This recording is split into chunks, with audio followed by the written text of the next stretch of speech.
coach. She's a two-time Top 10 Elite Coach, Superstar Diamond, a Success Club 10 All-Star Legend, the founder and creator of Shine Dynasty. Welcome to the stage, Bonnie Engle.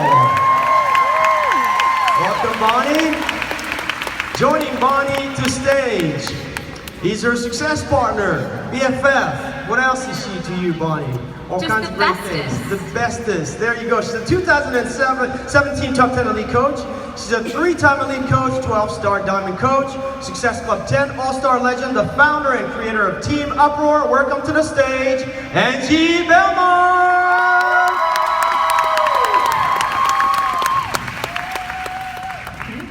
That was beautiful. Let's do this. Hey everybody, what's up? How you feeling?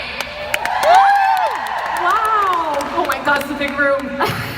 Well, we are so excited and honored to be here today with you guys. We are going to talk today about what Angie and I feel is the most important asset in your business, and that is social media. We're going to talk to you guys today about branding yourself on multiple platforms, whatever one you choose. But today, we were kind of thinking about, what to share and how to share it. We started to think about the word branding and how it can become a heavy, confusing word. So we want to talk about the difference between just posting on social media and actually creating a brand. There's a very big difference because unfortunately and fortunately, we all share the same products, right? We all love our Shakeology, we love our workouts, but we all work with the same ones. So in order to set yourself apart from the person sitting to the right and the person sitting to the left, you must brand yourself. And we're going to talk about it in a little bit of a different way and spin the perception a bit. So first we want you to think about the difference between how you feel when you hear the word Shakeology, P90X, Body Beast, and how you feel when you hear the name of a coach that you love to follow, right? Branding is really that gut feeling that people get when they think about you, when they view your social media. You can kind of control it, but you can't change it. So we're going to talk about how you make that difference and how you really start to utilize your own personality and bring that out on your social media. You guys, this is seriously our favorite topic ever. This is how we both entirely built our businesses, branding. Bonnie and I were not that good at branding when we first got started. When we were new coaches, I think we fell into where every other coach starts at, which is zero. Every coach starts at the same spot. We didn't go to school to be coaches, right? Like we all start at ground zero. And it can be so overwhelming when we get started to try and set ourselves apart. What actually ends up happening is we mold ourselves into what we think we need to be, into how every other coach is talking. And I want you to write this down. Don't get stuck in a sea of sameness. What Bonnie was saying about looking to your left and looking to right and setting yourself apart, that is so key in this business. And that's truly how we've built and been so successful thus far. And two of the biggest questions that we get is, where do I find people and how do I get people? And we will answer those today. We want you to know that finding people is meeting them where they are at on social media. And getting people, you're not getting anybody to do anything. You're getting someone to believe in themselves and say yes by building trust first. And that is the utmost important thing. And that's done by being you, by being a little bit weird. That weird person inside of you that likes donuts, that truly does, that has a really obnoxious dog who's kind of a jerk. That's my story. And that really loves to travel more than anything else in the world. What makes you you on social media? What is your vibe? Right. But we do realize that we hear this over and over and over again, right? Your vibe attracts your tribe, and be yourself, and share your story. But what do those things really mean when we're thinking about tactfully, at home, alone, behind our computer screens? How do we communicate it? So I'm going to tell you guys a trick that I do at the beginning of every single month on my social media. I make 3 separate lists, and these are actual screenshots of my lists from May. So I find that after a couple months of posting and after a couple months of on a journey, I start to get in this box where I'm posting the same thing over and over again, right? But I really, every single month as I'm evolving as a leader and as a person, I need to be sharing that evolution correctly. So the first list that I want you guys to make, to glean from when you're doing your post, is what makes you special or unique. And this is kind of the one that stops people in their tracks, because everyone says, well, I'm not special, I'm not unique, you know, I don't live this grand lifestyle. But I am talking about those really painfully normal things that make you a little quirky and a little fun, right? So for example, for me, I found a charcoal tooth powder that works. I was able to modify my workout for the yard. I was able to experience a personal shopper for the first time. I discovered that I love antique shopping. None of this is groundbreaking, right? However, all of these things contribute to my brand. And I make these lists throughout the month, and at the beginning of every single month, if I'm feeling stuck, if I'm feeling disconnected from my brand, and I use these to inform the message that I am creating. Secondly, I make a list that's all about what I have overcome. And this doesn't mean what your story is with Beachbody, what you've overcome to get here, what you've overcome in your life or your childhood. This means little, tiny things every single month that other people can relate to on your social media. You have to understand that when people's eyes are coming to your social media, they're always looking to connect, and then they're always looking for what's in it for me, with them, right?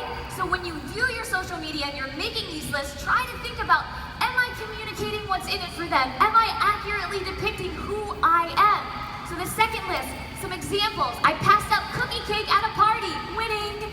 Comparison, I was focusing on what others are doing instead of being my best.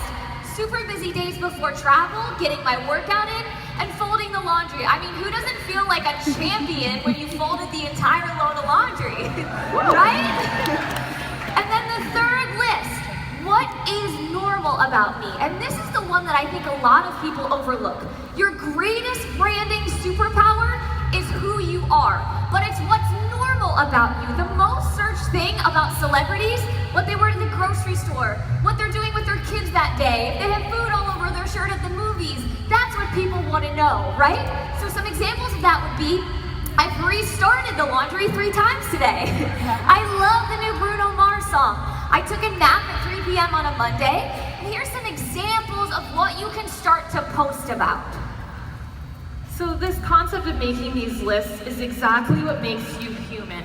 And the more human that you are, and the more normal that you are, and not trying to share the highlight reel and be perfect all the time, which frankly is exhausting. Nobody wants to do that. And we have the best job in the world. We get to share our everyday life, and that is what will build trust and build the best brand possible for you, because it will truly be you. And when you start to attract your future team, you won't have to pretend to be something that you're not. They will love you for who you truly are. And so when I'm on social media and I'm talking to people and I'm trying to find people, I meet them where they are. I will go into a safe zone where that person doesn't feel awkward. I don't pull them right into email and start talking to them about a program. I will meet them in a Facebook group that has to do with that little weird dog that I'm holding in the picture. That's the brand of, or the breed of dog that I have. And so I will join Facebook groups that have to do with that and meet up with other fur baby moms and spark up conversations and make a friend first. I will also search hashtags like hashtag Disney nerd and meet up with other people that understand the weird love for Disney. And I will talk about that first. I will make a friend first. And furthermore, when I'm having conversations, the way that I get to yes, the way that I help that person truly believe in themselves is I focus on that level of trust. They are my friend. They feel like they can come to me. We get to the objections. We don't have crickets in our conversations because they know that I will listen and that I am their friend first. So don't try to close a sale. Don't focus on the Success Club points. Don't see that person as a commission. See that person as a life change, as a friend, a future best friend. And we've heard create your customer avatar, right? I did this when I was a brand new coach and I was super excited. I picked out a picture from Google Images. She looked nothing like me. I wrote out this whole long list of what she loved to do in her spare time, and I was posting to her and talking to her, and I started to develop this team very early on that just didn't jive with me. We didn't get along. My personality was different in person than it was on social media. I was becoming this avatar that I created. So we want you guys to think about that avatar more as either A, a best friend, or B, exactly who you were before you came to Beachbody. You know, really think about, what was I like? What were the questions I wanted answers? Are you talking about those things publicly, or do you know them up here and you're not communicating them well on social media? So I make another list. I'm a really big list person. I make a list about who is my best friend, who was I before this company. Some examples might be, wants to be a fitness coach but isn't totally fit. You know, are you letting people know that you don't have to be an incredibly fit person or a personal trainer to be a coach? They want to travel and feel free but is in debt. Are you talking about that we have a solution for that? You know, loves to work hard but on her own terms. Are you guys struggling to find people who want to work hard like you, but you're not talking about the fact that this is hard work? These can be some clues to why you're not attracting the right type of people.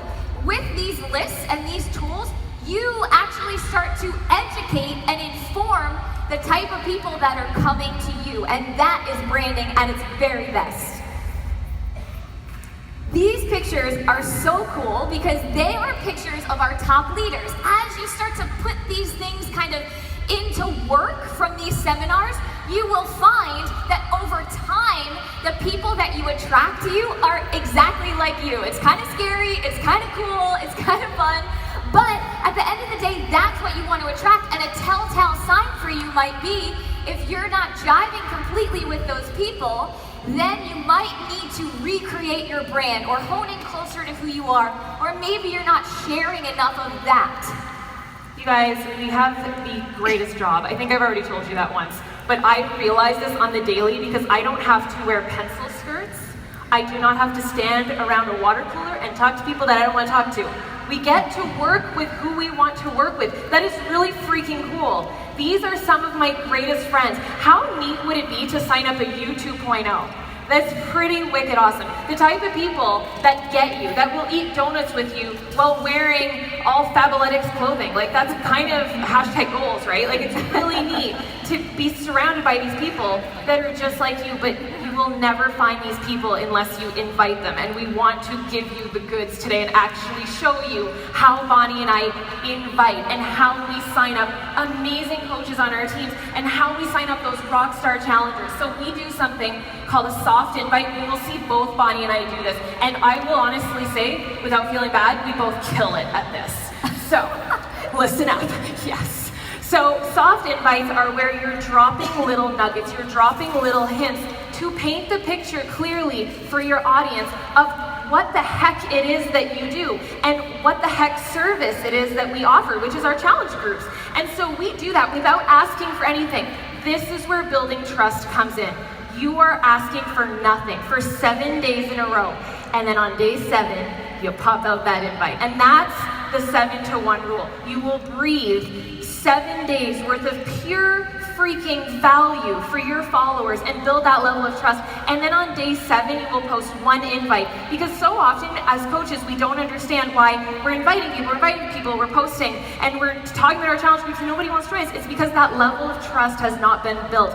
The painting has not been painted clearly, and people don't frankly get it. That's all that's missing. So that could be your missing piece. The other thing is, you might not be posting where your people are. You know, if you have 0 people that are engaging with you on Instagram, don't go on Instagram, go on Facebook. If you have, and I often see this, so many coaches will retreat to Snapchat because they feel like they can get their 3 posts in a day. Don't go on Snapchat if there's no one there. You know, if you're someone that's awesome at writing and you love to blog, which honestly, I have built my entire business with no website. If you go to angiebellemarefitness.com right now, it's a blank page. I think that that's hilarious. And I hit like Success Club 80 last month. I don't even know how I do that. But that's what you have to consider, is post where your people are, where your future tribe are. And that level of trust, by the way, is built by not giving up, by showing up every single day, even if there is just 1 like, because people are watching, I promise you. Yeah, consistency is one of those words that you guys will probably hear 45 million times this weekend. So it's one of those words that becomes washed out and overused, and everyone hears it all the time, so it lacks its original meaning, right? But consistency is the most important thing in creating a brand. You need your message to be constantly pushed out to your market as much as possible. It takes someone 7 to 9 times to see a certain message in order for it to start sinking in, right? You know, it's interesting with consistency. There's an example from the book called Contagious by Jonah Berger, an amazing book about branding and social media marketing.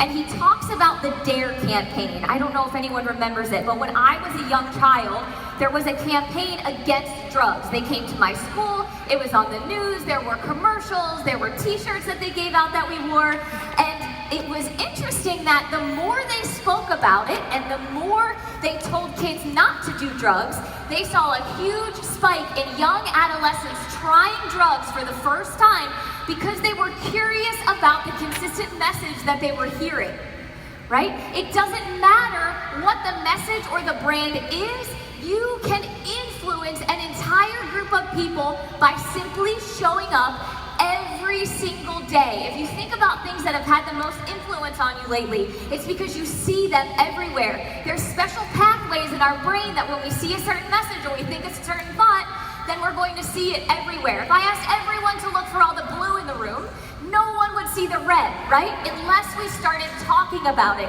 So if you are not showing up consistently, then you can never create that solid brand that people will come to. So, we want to give you some really solid action items to go home with today. Angie gave you some amazing tangible tips about the 1 in 7 rule. I love that. I want you to go to your social media and do a couple scrolls. Maybe this is something you can take home to your team. Maybe it's something you can ask your family members to do to get kind of an outsider's perspective. Number 1. You know, do I see your face, your body, images that go together with your message? Oftentimes, I think it's easier for us to post a picture of a workout program or maybe the TV screen or a Shakeology cup, but that doesn't emotionally connect anything with anyone, right? Branding is very emotional. You want people to associate your image with what you're offering. Number 2, do I see your story through the products rather than the company's? You know, are you talking about what changes you in your workout, or are you just talking about the fact that you did work out? Does your vibe speak to the tribe you want? Are you informing the people who are coming to your page? We do all this work to get people to view our pages, but then sometimes our message isn't on point. So we're attracting the wrong types of people. You know, are you talking about that it's difficult, that you want people to stick with you, that you want people to be fun and love donuts? Or are you just constantly talking about the workouts? Step back. Is it you or is it someone else? And Angie made a great point about becoming a carbon copy of another coach. This has such a negative effect on your brand. As soon as you start to get ideas from other people and reuse them, it becomes less and less like you, and that is where 100% of the struggle in this business comes from. So we want to leave you with a little message. If we can just be real for 2 seconds, we aren't unicorns. We want to just share how real we really are. Wow, that's a big bug. What's over here? Okay, see, real, very real. We were very both shy when we signed up to become coaches. And that stuck with me for a really long time. And I want you guys to know that still, even to this day, we have moments of freak out. Like a little bit of freak out backstage before you walk out in front of you fine folks. That type of stuff. We are humans. And what often I find coaches do is they will put top coaches or coaches that speak up on stage up on a pedestal. And I want you to know that 3-4 years ago, Bonnie and I sat in the audience that you're sitting in as brand new coaches. I didn't even have the fancy ribbons that you guys have. I had nothing. I was a new coach. I had 0 people on my team. And I set a goal. I didn't just let my notes in a notebook only be that. I put my stuff in motion when I got home. And that's what we hope that you can do today. And I want you to think about something for a second, and I'm going to try not to cry. My life changed in an instant because of Beachbody, because I made a decision. And you were put in this chair by fate. You're here for a reason. Own that. Give that justice. Give that moment what it deserves. And if you can take that and hone in on that skill that you have deep within you and truly believe in who you really are, not the person that you think that you need to be, you could be somewhere that would blow your mind this time next year. And that's our goal for you. Summit 2018, you could be up on the stage. You can be whatever you want to be in this business. Thank you guys. Thank you guys so much.